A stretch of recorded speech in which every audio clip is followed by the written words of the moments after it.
For thousands of years, academics, storytellers, and enthusiasts of the strange and horrific have been interested in the Baobhan Sith, a mythical monster. Scottish folklore says that it is one of the most terrible beings in the Scottish Highlands. These strange beings occupy a unique position between two of the most common types of supernatural entities in Western tradition, the vampire and the fairy. It's not just an intellectual inquiry to ask which category matches them best. It also makes us contemplate how civilizations define evil, terror, and the supernatural. The baobh-shìth is a female fairy in the folklore of the Scottish Highlands, though she also shares certain characteristics in common with the succubus. Highland tradition says that the Baobhan Sith are beautiful women who appear to travelers, hunters, or young men who are alone or in small groups in the woods. They frequently wear long green skirts, which some say disguise their deer hooves. This characteristic is one of the most evident signs that they are not human. They are beautiful and sexy, and they often approach men who are singing, dancing, or wishing for a girl. They use their looks to attract men interested before revealing their true, deadly nature. The Baobhan Sith attacks and takes the victim's blood, killing them or leaving them very close to death by morning. One constant theme in these tales is that the Baobhan Sith emerge practically quickly after the hunters proclaim their yearning for female companionship. It has to do with an old Scottish superstition that if you made a wish at night and did not call for God's protection, then the request would be fulfilled in some horrible way. There are a lot of strong and clear connections between the Baobhan Sith and vampire legends that make it likely that they are vampires. The most obvious thing about vampires is that they drink blood. This is what makes them vampires in practically every culture that has a narrative about them. Many people think that the Baobhan Sith are like vampires since they come out at night and lose their power or disappear as the sun comes up. There are also stories that indicate iron can keep them away, similar to how iron is believed to ward off other supernatural beings in various folklore traditions. Iron is very important to Scottish and Celtic culture, and some stories imply that the people who fear it are undead or at least partially alive in an otherworldly sense. The stories about them also feature the characteristic vampire mix of seduction and predation, which is a frequent motif in vampire myths from Eastern Europe, the Middle East, and other areas. The Baobhan Sith doesn't just attack, she also seduces and enchants, which is like how vampires like the Greek Lamia or the Slavic strigoi act. A group of hunters sets up camp for the night and wishes for women to join them. This tale is one of the most common legends. Then the Baobhan Sith show up and dance with them before they start their terrible feast. Many vampire stories have this kind of setup, where the creature is invited in or welcomed before it attacks. These stories are more like vampires than fairies, which people normally think of as fun or unpredictable. The Baobhan Sith is a cautionary tale that reminds men not to cheat on their wives. They may be alone in the wilderness and think they are safe from being discovered by their spouses or family. But infidelity is not safe, and cheating can cause problems that do not stay hidden. Willing and available young women pose a danger to married men beyond just their bodies, and the Baobhan Sith represent this. Despite similarities, the Baobhan Sith is firmly categorized as a dangerous fairy in Celtic mythology due to strong traditions. In Scottish Gaelic culture, the word Sith clearly links these beings to the sídhe, a mythical race that lives in a hidden world that is close to but separate from humans. This connection between languages and cultures is not a coincidence.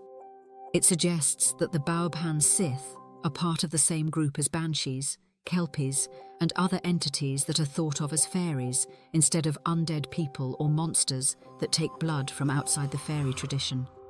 This description is even stronger because they wear green, which is a colour that is often associated with fairies in Celtic culture. Many experts who study Celtic mythology argue that the fairy version is actually the older and more culturally ingrained one.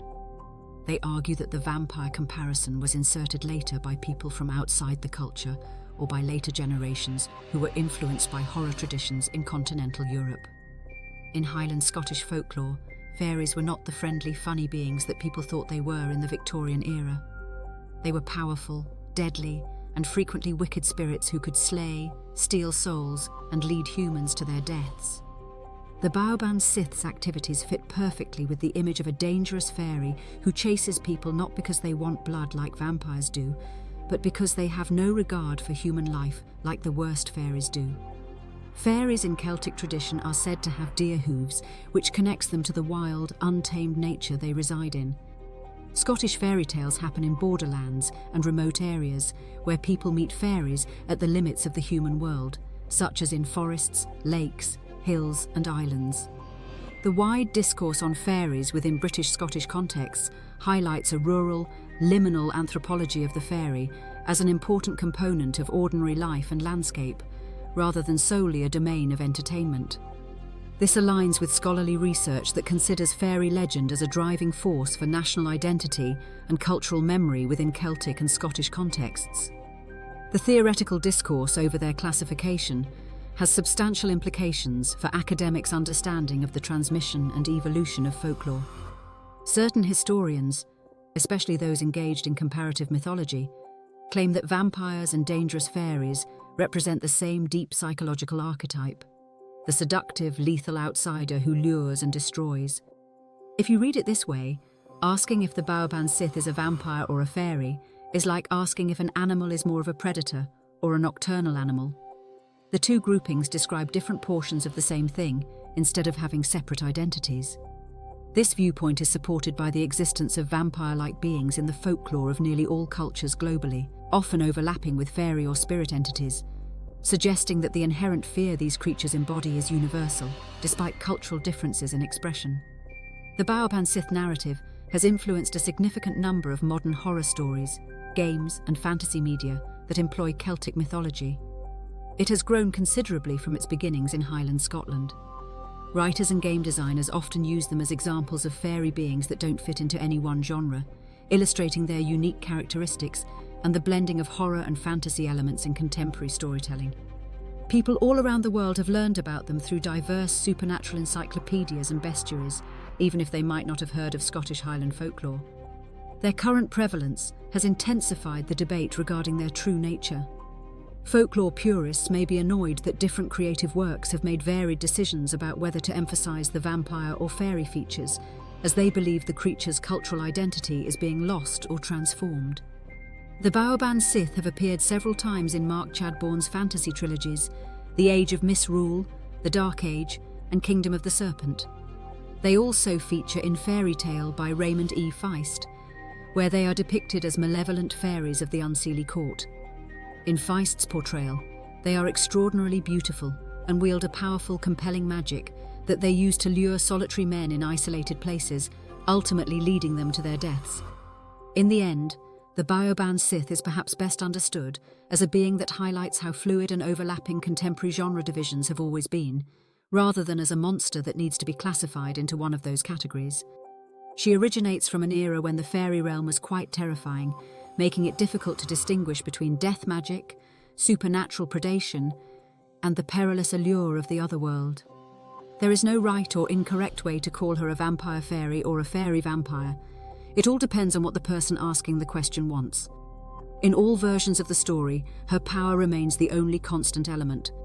She is beautiful, deadly, and has lived on in people's thoughts for a very long time, for a very noble reason.